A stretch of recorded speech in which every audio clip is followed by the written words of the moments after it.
My name is Sarah. I am 29 years old.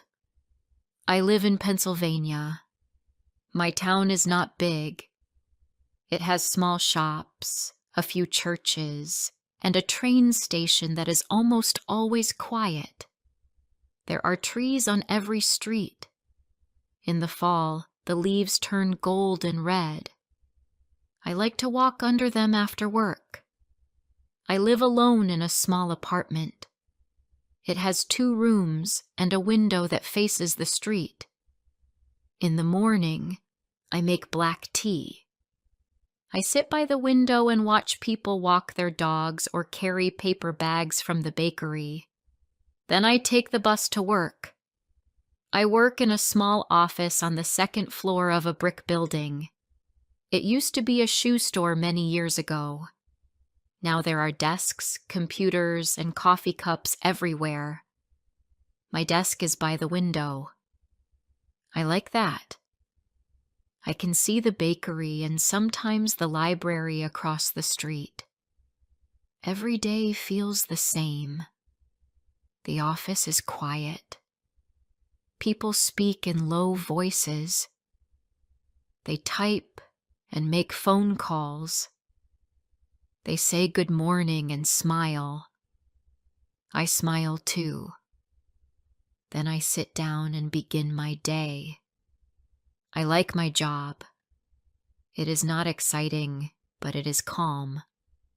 I help with reports. I answer emails. I make sure everything is in order. I don't speak much. I just do my work. For 3 years, nothing changed. The same people, the same tasks. Then one day in winter, we got a new manager. His name was Alex. He was 38 years old. He wore glasses and gray sweaters. His hair was brown. His eyes were kind. He smiled when he spoke. On his first day, he went to every desk and said hello. When he came to mine, he said, "Hi, I'm Alex. It's really nice to meet you." I stood up and said, "Nice to meet you too." That was all. But after he walked away, I looked at the floor for a long time. Something felt different. Alex changed the feeling of the office. Not in big ways, but small things felt new. He remembered people's names. He asked how they were. He listened when they spoke. He never made anyone feel small. When someone forgot something, he didn't get upset. He stayed calm. He helped. He watched. He noticed. He asked Carol about her cat. He asked James how his son's soccer game went. He asked me if the tea in the break room was still the lemon kind I liked. I did not think he remembered. One day, he placed a small box of lemon tea bags on my desk. "I saw these at the store," he said. "You like this kind, right?" I said yes, but softly. He smiled and walked away. I looked at the box for days. I didn't open it. I just let it sit there. After that, I started noticing him more. How he stood near the window during meetings. How he fixed his glasses when he was thinking. How his voice stayed calm, even when things were busy. I didn't mean to notice. I didn't try, but I did. I wrote more in my notebook at home. Not letters. Not dreams. Just moments. His voice when he said good job. His face when he helped someone. The way his hair curled a little when it rained. small things, but they stayed with me. I knew Alex was married. On his desk was a photo. A woman stood next to him, smiling. She had dark hair. A little boy stood in front of them. He looked like Alex. A girl stood beside him with her arms around her father's leg. They were in a park. It looked like a warm day. I looked at that photo sometimes. I told myself, this is his life. He has a family. I never wanted to change that. I never dreamed about taking him away. I just lived with the feeling, quietly. I never spoke of it. No one knew. Not my sister. Not my coworkers. No one. It was mine. A soft thing I carried every day. When he walked past my desk and said, "Good morning, Sarah," I said, "Good morning," and smiled, but only a little. Just enough. I didn't look at him for too long. I didn't follow him with my eyes. I was careful. At meetings, I kept my eyes on the screen. When he joked and the others laughed, I laughed too, but only softly. I didn't want anyone to look at me. Sometimes I stayed late at the office, not to see him, just to feel the silence after everyone left. I liked the sound of the heater. I liked the view of the empty street. I liked being alone with my thoughts. I finished my work slowly. I watched the lights turn orange outside. I packed my bag and walked home. I didn't take the bus. I walked the long way, past the bookstore, past the old cinema, past the river where people fished in summer. It was cold, but I didn't mind. On weekends, I went to the park. There was a small lake with ducks, a few benches near the trees. I sat there with a paper cup of tea. I watched children run. I watched couples walk hand in hand. I watched old men feed the birds. Life moved around me. I felt calm. I didn't need to be part of everything.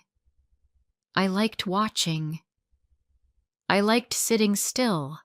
Sometimes I thought about Alex. I thought about what he did on weekends. Maybe he took his children to the park. Maybe he made pancakes.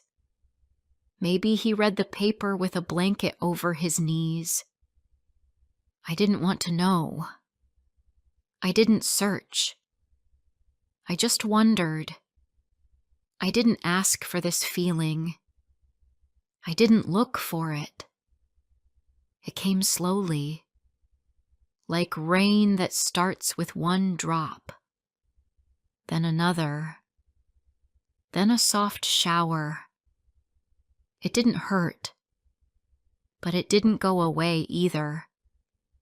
It stayed with me. I never wanted anything from him. Not his love, not his attention, not his time. I just wanted to feel something again. I wanted to remember that I still could. That was enough. There was no plan, no ending, no story. Just days that passed one by one. I went to work. I answered emails. I drank tea. I saw him walk by. I wrote small things in my notebook. I went home. I cooked rice or soup. I read for a little while. I went to bed. I woke up and did it again. It was a quiet life, but I did not hate it. I had what I needed. My heart was full in its own small way. I didn't speak it. I didn't explain it. I just carried it with care. Before I share the rest of my story, I need to know, where are you listening from? Knowing someone hears me, understands me, gives me strength. Winter passed. The snow melted from the sidewalks. The trees turned green again. People opened their windows. They put flowers on their porches. The streets became busy. I still walked the same path every morning. I still sat at the same desk. The bakery across the street changed its sign from hot coffee to fresh lemon cake. I watched people wait outside for their bread. I watched children ride scooters down the sidewalk. Life moved forward, slowly but always forward. I stayed quiet. I did not try to change anything. I just lived my days.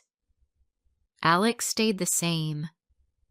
He wore soft sweaters and carried a black notebook. He came early and left late. Sometimes he brought pastries and left them in the break room. "Take one if you like," he said once as he passed my desk. I smiled. I said, "Thank you." I waited until he was gone. Then I walked to the break room and picked a small round bun with sugar on top. I ate it at my desk with tea. It tasted simple. It made the room feel warm. There were moments that stayed in my mind. One time, I dropped my pen. It rolled under the desk. I bent to pick it up. When I sat up, he was there. He had walked over while I was looking down. He smiled and asked, "Everything okay?" I said yes. My face felt warm. He stayed for 1 second more. Then he walked back to his desk. It was nothing, but I wrote it in my notebook that night. Another day, I was fixing the printer. The paper was jammed. I pulled one sheet out, but it tore. He came beside me and said, "Let me help." He pressed one button and the tray popped open. He pulled out the rest of the paper. He said, "There you go." I said, "Thanks." His hand brushed mine by accident. I stepped back quickly. He did too. He said nothing else. I walked back to my desk. That night, I watched the rain fall on my window. The streets below were quiet. I turned off the lamp and sat in the dark. I did not cry. I did not speak. I just sat. Some evenings I took the longer bus home. It went past the lake. The water reflected the lights from houses. The houses looked warm. I saw shadows through the curtains. People sitting at tables. People watching TV. It made me feel calm. It made me think about how everyone has a life they return to. A dinner. A story. A laugh. A soft voice saying, "How is your day?" I had none of those. I had silence. I had soft music and tea and a chair by the window. But I did not complain. I had peace. I had stillness. I had a love that did not ask for anything. Spring turned to summer. The days became longer. The office opened the windows some afternoons. We could hear the birds outside. One day, I stayed late again. Everyone else had gone.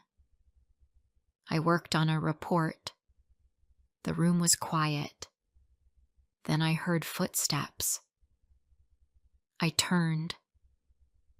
It was Alex. He smiled and said, "Still here?" I said, "Just finishing this." He walked to the coffee machine. He poured a cup. He didn't speak. He sat at the table near the window. I kept typing, but I was not really working. I felt the space between us. Not heavy, just present. Like a coat you don't wear but still carry in your hand. After a while, he stood and walked to the door. He stopped and looked at me. "Don't stay too late," he said. I said, "Okay." Then he left. I listened to the door close. I looked out the window. The sky was turning pink. I thought of how quiet feelings can be the loudest. I packed my things and went home. Sometimes I saw him outside work. Once, at the bookstore, he was with his daughter. She was holding a book about stars. He was kneeling beside her, pointing at the pages. He looked up and saw me. He smiled. I smiled back. Then I walked to another aisle. I did not want to stay. I did not want to feel more than I already did. Another time, I saw him at the park. I was sitting on a bench watching the water. He was walking with his wife. They pushed a stroller. The boy walked beside them, holding his mother's hand. They looked like a picture. Calm, full, whole. I turned my face toward the trees. I waited until they were gone. Then I walked home. These small moments stayed with me, not as pain, not as hope, just as memories. I did not dream of anything changing. I did not want to break anyone's life. I did not ask for more. I just wanted to feel what I felt, to carry it with quiet care. At work, nothing changed. I smiled when he spoke to me. I stayed polite. I never stepped closer than I should. I never asked about his family. I kept my eyes on my screen. But I listened when he laughed. I looked up when he walked past. I noticed the way he touched the edge of his glasses when he was thinking. I noticed the way he said thank you like he meant it. These were the things I carried home with me.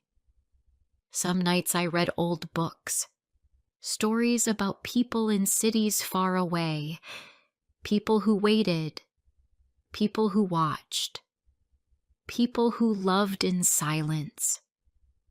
I understood them. I did not need happy endings. I only needed to feel real, to feel alive. And I did. Sometimes I sat on my balcony with tea. I watched the sky turn from blue to gold. I watched the lights come on in windows across the street. I thought of how many people feel something and never say it. How many hearts stay quiet? How many eyes look away? Not because they don't care, but because they care too much. I wrote that in my notebook one night. Some love is not meant to speak. It only needs to stay. Then I closed the notebook and turned off the lamp. Summer was slow. The days were warm and long. People wore light clothes. They sat outside cafes. They walked slowly in the streets. In the office, we used fans. The windows stayed open. The papers on my desk moved with the breeze. I drank cold tea and worked quietly. Alex still came in early. He still smiled when he passed my desk. He still remembered things I didn't think anyone noticed. He asked if the air by my window was too hot. He brought extra cold water for the break room. He fixed the light above my desk when it started to blink. He never said much. He didn't need to. His actions were full of care. One day he called me into his office. He wanted help with a report. I sat across from him. The window behind him showed trees and cars and bright sunlight. He explained what he needed. I listened and wrote notes. Then he looked at me and said, "I'm glad you're here. You make this place better." I smiled. I said thank you. Then I looked at the papers again, but my hands were still. I could not write more. Later that night, I sat on my floor. The room was quiet. I looked at the window, but I did not see the street. I only thought about that sentence. "I'm glad you're here." I repeated it in my mind. I did not say it out loud. I did not smile. I just held it in my heart. That weekend, I went to the lake. I took a book, but I did not read. I sat under a tree. Children were playing nearby. A couple walked past with a dog. A woman laughed on the phone. I sat still and watched the water move. It sparkled under the sun. I thought about love. Not the loud kind. Not the kind in stories. The kind that lives quietly. The kind that never speaks. The kind that only watches from far. That was the kind I knew. Time passed. September came. The air turned cooler. The trees began to change again. I saw gold leaves on the sidewalk. The bakery started selling pumpkin bread. People wore jackets. The office was busy again. New projects. New reports. More meetings. I worked as always. I stayed quiet, but my eyes still followed him. My ears still listened for his voice. One afternoon, I saw him standing by the window. He looked tired. He held his coffee and stared at the street. His back was to the room. I watched him for a few seconds. Then I looked away. That evening, I wrote in my notebook, "Some people stay in your life only for a short time, but they change something inside you. You remember them even when they forget you." Another day, he helped me with a file. We sat side by side at the computer. He leaned close.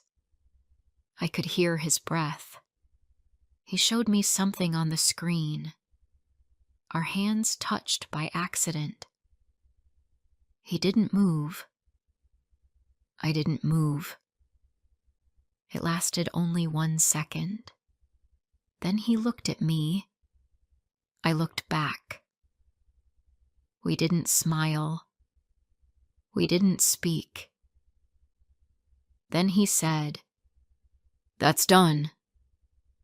He stood up and walked away. That night, I did not write anything. I sat in my kitchen. I ate toast with butter. I drank warm milk. I listened to the clock. It ticked softly on the wall. I thought about my life, my quiet days, my clean apartment, my long walks, my notebooks full of small things. I thought about him. I thought about what I wanted. Then I said to myself, "You do not want to take. You only want to feel." That was true. A few weeks later, I saw him walking with his family again. It was a Sunday. I was walking to the store. He was coming from the park. His wife pushed the stroller. The boy held a balloon. The girl wore yellow rain boots. He held a coffee cup and smiled as they walked. They looked happy. I stepped into a small alley and waited until they passed. I didn't feel angry. I didn't feel jealous. I felt quiet. I felt still. At home, I washed dishes slowly. I folded laundry. I opened the window to let in the breeze. I told myself, "This is your life. It is not loud, but it is yours." I smiled, but just a little. The season changed again. October brought wind and dry leaves. Then it rained for many days. Then it was cold. We wore coats and scarves. We brought soup in lunch boxes. I saw less of him. He had more meetings. He worked behind closed doors. I missed seeing him pass my desk, but I said nothing. One evening, I stayed late again. I had one report left. I worked in silence. Then I heard his voice. "You're still here?" he asked. I looked up.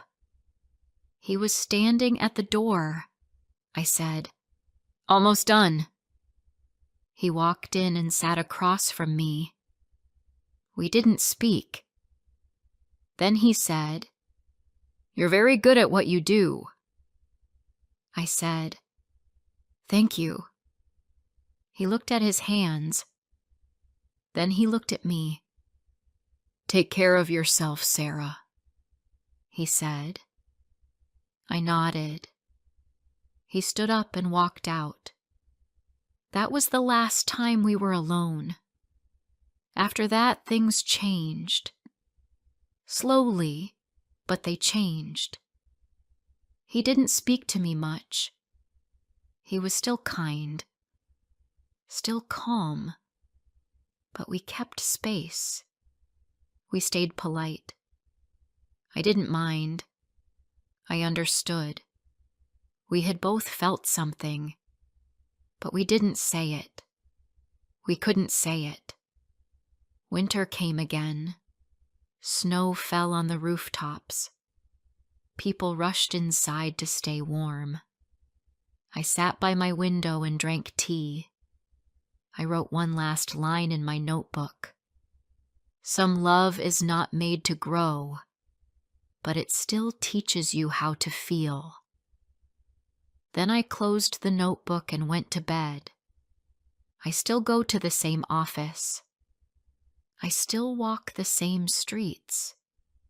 I still see him sometimes. He still smiles. I smile too.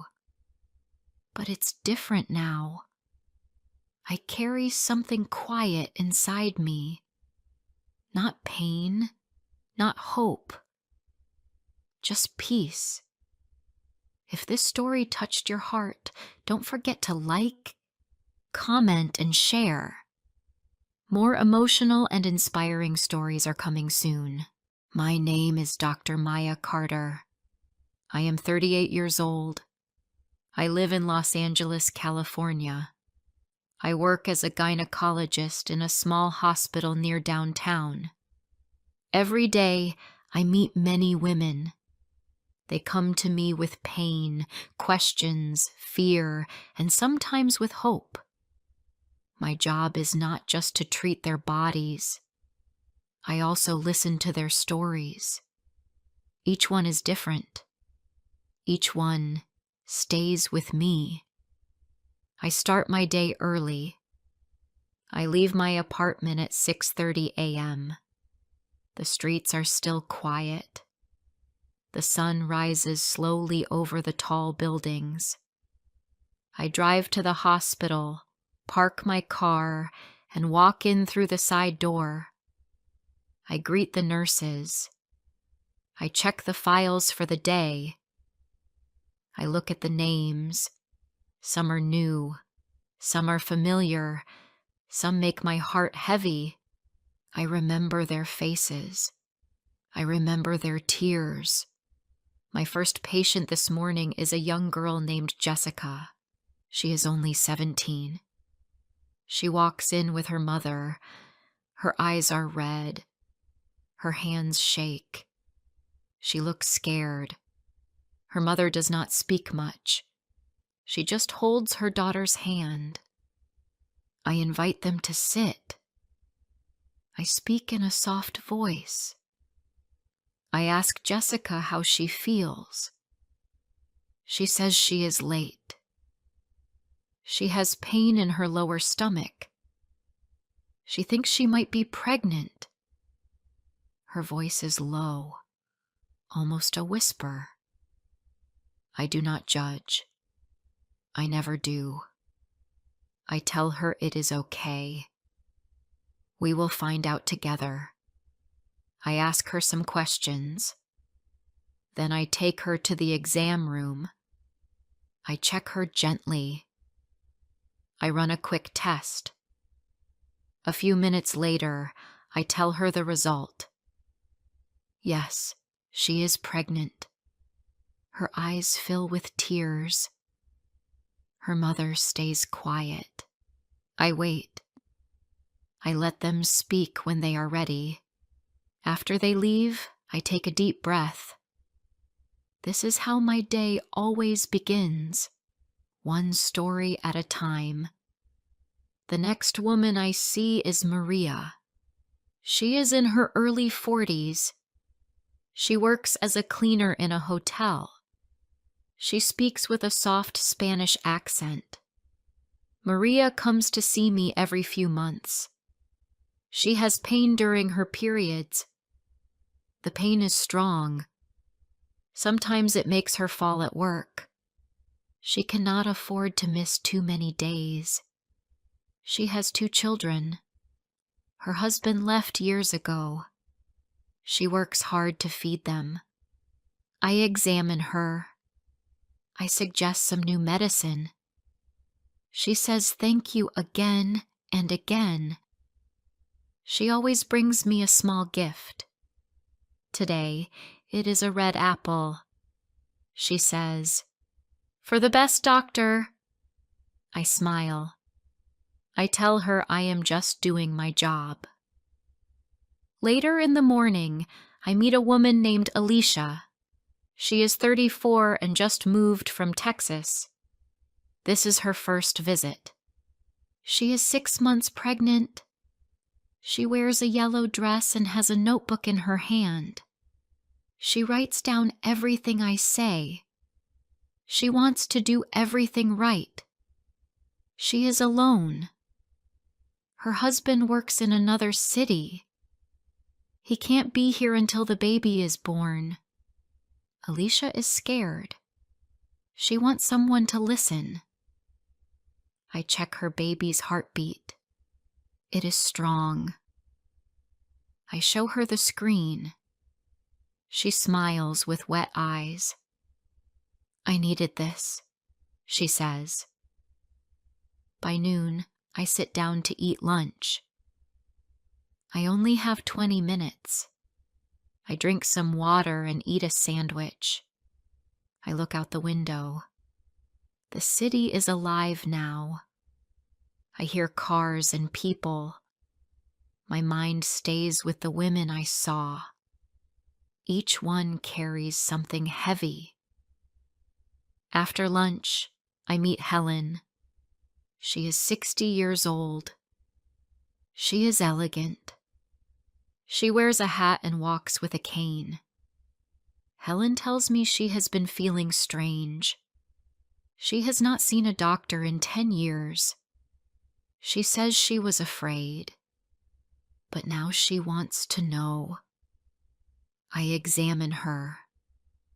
I find something that worries me. I tell her gently.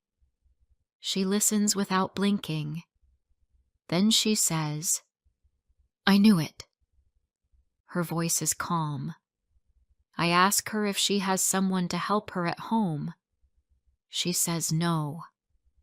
She lives alone. I hold her hand and tell her we will go step by step.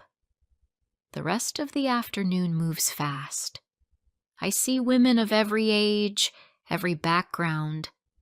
Some speak English. Some do not. Some laugh. Some cry. But all of them need care. I try to give them time, even if it's just a few minutes. I look them in the eye. I listen. I explain things clearly. I do not rush. They are more than patients. They are mothers, daughters, workers, students, and survivors. They have seen things. They have lived through pain. And still, they come. Still, they trust me. As the sun begins to set, I meet my last patient for the day. Her name is Amara. She is 26 and works in a law office. She walks in quietly. Her face looks tired. She says nothing at first. I ask her why she came. She says, "I don't know what's wrong. I just feel sad." All the time. She sits still. I close her file. I stop typing. I look at her.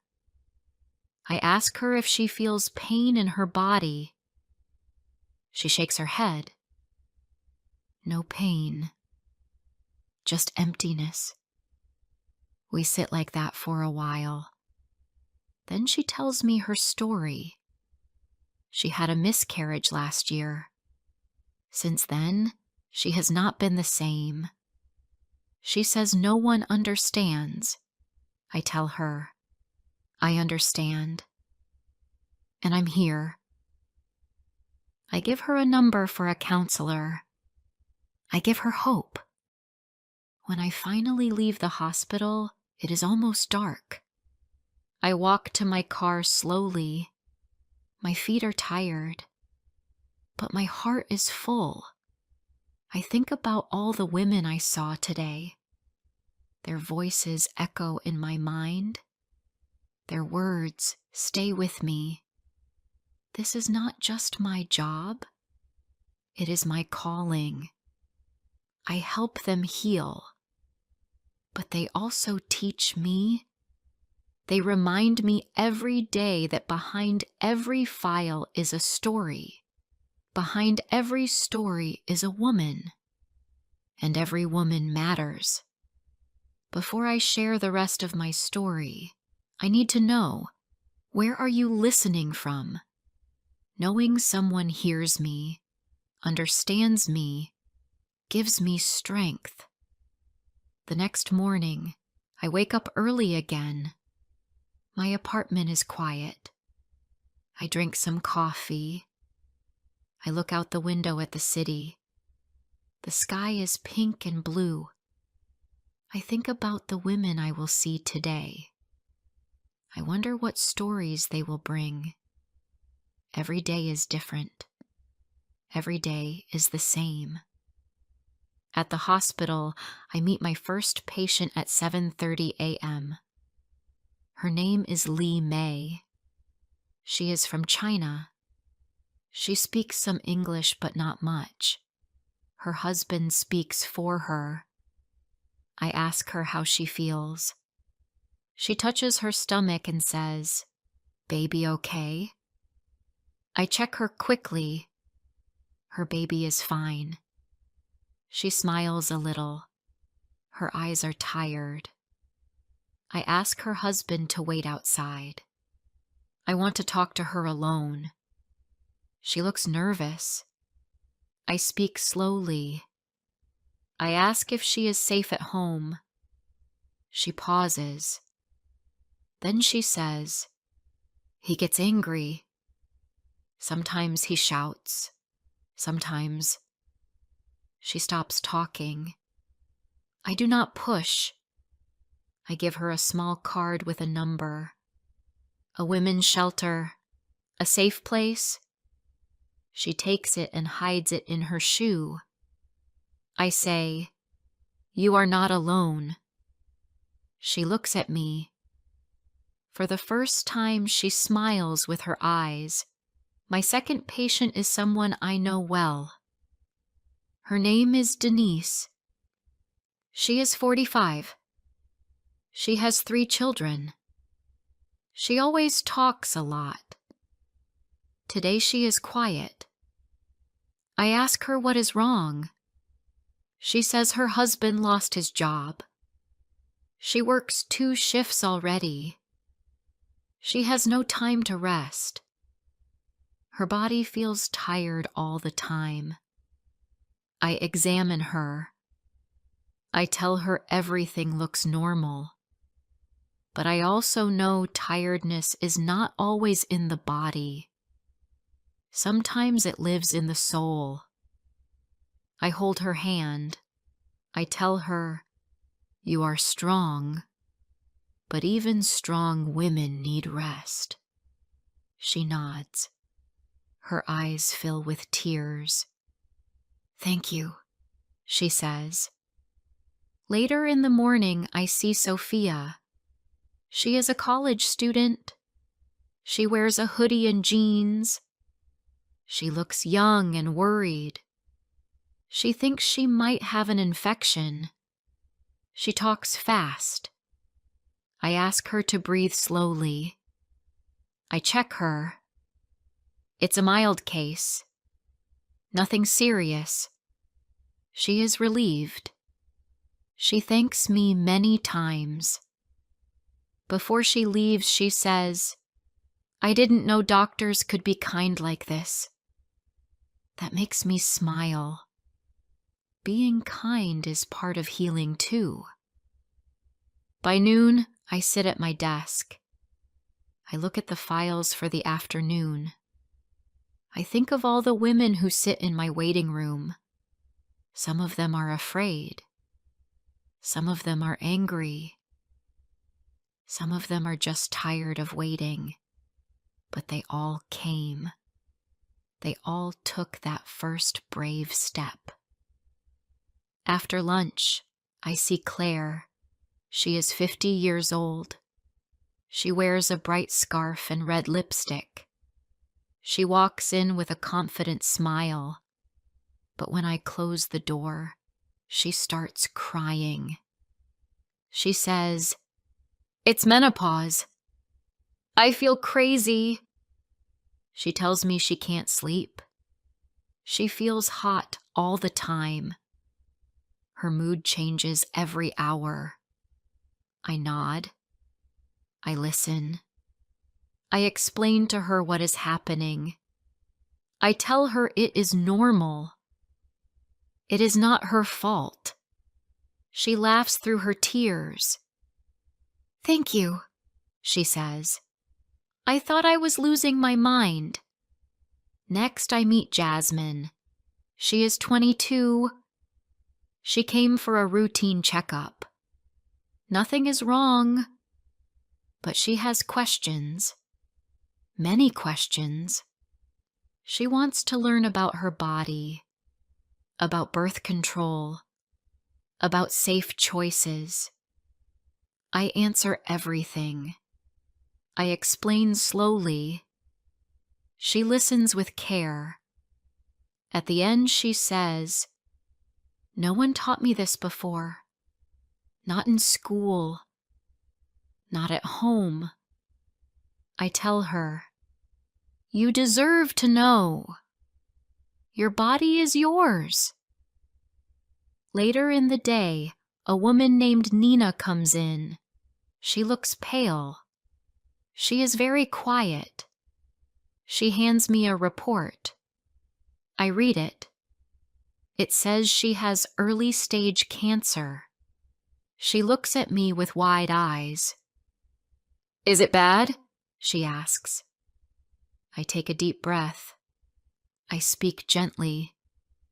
"It's early. We can treat it. You have time." She nods slowly. She does not cry. She just says, "Thank you for being honest." In the last hour of my day, I see a teenager named Emily. She comes with her aunt. She is only 15. Her face is full of fear.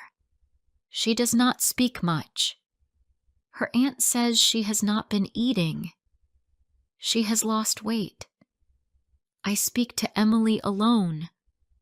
At first, she says nothing. Then, in a small voice, she tells me her secret. She was touched by someone she trusted, someone in her family. I feel pain in my heart. I listen. I do not rush her. I tell her she did nothing wrong. I call a social worker. I stay with her until help arrives. Her story is not mine to fix, but I can hold the first piece of her pain. When I finish my shift, I sit alone in the break room. I close my eyes. My day was full of pain, full of strength, full of women who trusted me. I feel tired, but I also feel grateful. I think about how many stories I have heard. Some are happy, some are hard, some still live in my heart.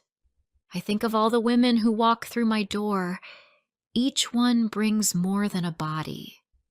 She brings a story, and I do my best to honor it.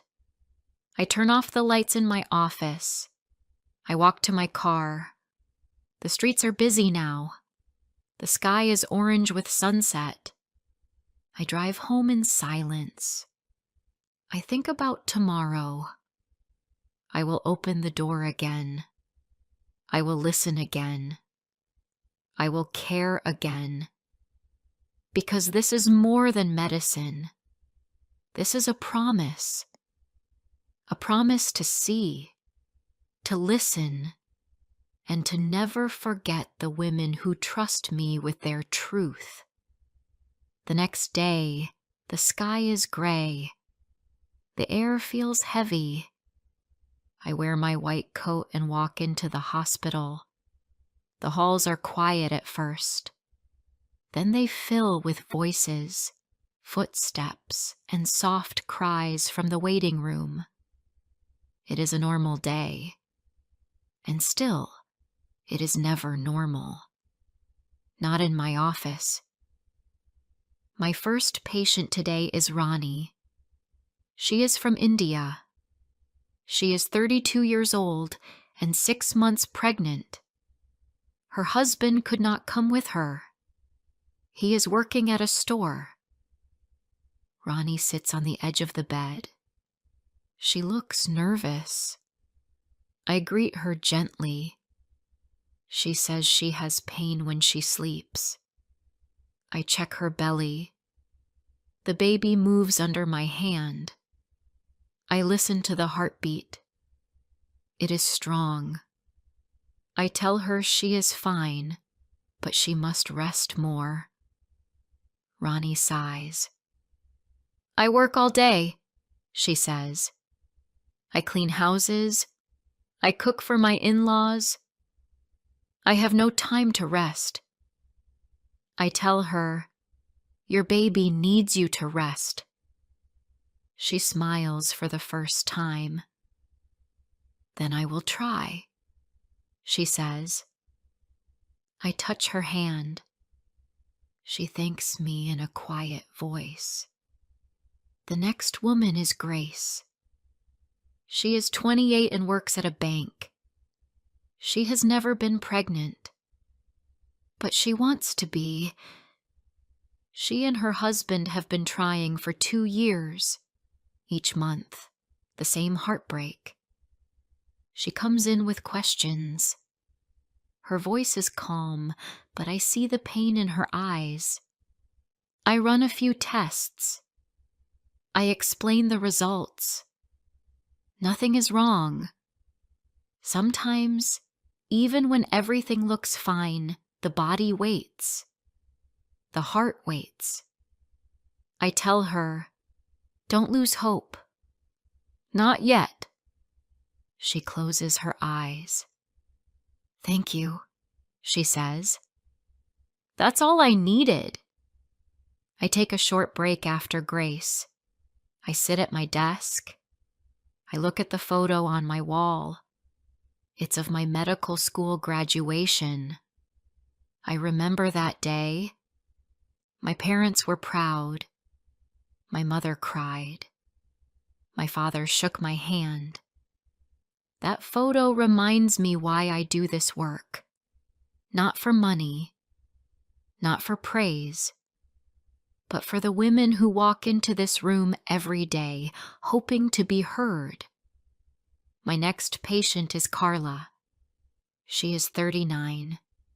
She has had 5 miscarriages. Today she is pregnant again. Just 4 weeks. She is scared. She says, I don't want to get happy. Not yet. I understand. I check her carefully. I speak gently. I tell her what I see. So far, everything looks good. I tell her what she needs to eat, what to avoid, when to come back. Before she leaves, she turns to me and says, even if I lose this one too, thank you for giving me hope today. I don't know what to say, so I just place my hand on her shoulder. We both understand. Later in the afternoon, I see Fatima. She is 19. She wears a hijab and walks with her sister. She speaks little English. I call in the translator. She came because of pain, sharp pain during her period. I check her and find something unusual. I speak slowly. I explain what I see. She listens with wide eyes. I can tell no one explained these things to her before. Her sister thanks me many times. No one in our family talks about this, she says. But now she understands her own body. I also meet a woman named Rachel. She is 41 and just finished chemotherapy. Her hair is short and soft. She smiles often, but I know it's not easy. Today she came for a routine checkup. She says, I just want to know if I'm still okay. I do all the checks. I look at her scans. I tell her she's doing well. Her eyes fill with tears. Thank you, she says. You are the first doctor who made me feel safe again. I give her a warm hug before she leaves. As the day ends, I see my final patient. Her name is Lola. She is 30. She works as a dancer at a club. She sits with her arms crossed. Her makeup is dark. Her voice is strong. She says, "I'm not here for your pity, Doc." I smile gently. "You won't get it from me," I say. She laughs once, then stops. She tells me she found a lump. She didn't want to come. She waited 2 months, but now it's getting bigger. I ask her questions. I examine her. I take a sample to send to the lab. She looks at me and says, "I've had bad doctors before. Ones who didn't listen. Ones who just judged me. But not you. You make me feel like a person." I say, "That's because you are." When I leave work, the sky is dark. I walk slowly to my car. I pass the emergency room. I hear voices, cries, a siren in the distance. Life never stops here. Pain never sleeps. But still, we show up. Still, we try. At home, I take off my coat. I wash my hands for a long time. I heat some soup and sit at the table. I think about the women I met today. Each one gave me something, a piece of their truth, a part of their fear, a glimpse of their strength. Some days I wonder how much pain I can carry. But then I remember, I do not carry it alone. They carry it with me. And because of that, I keep going.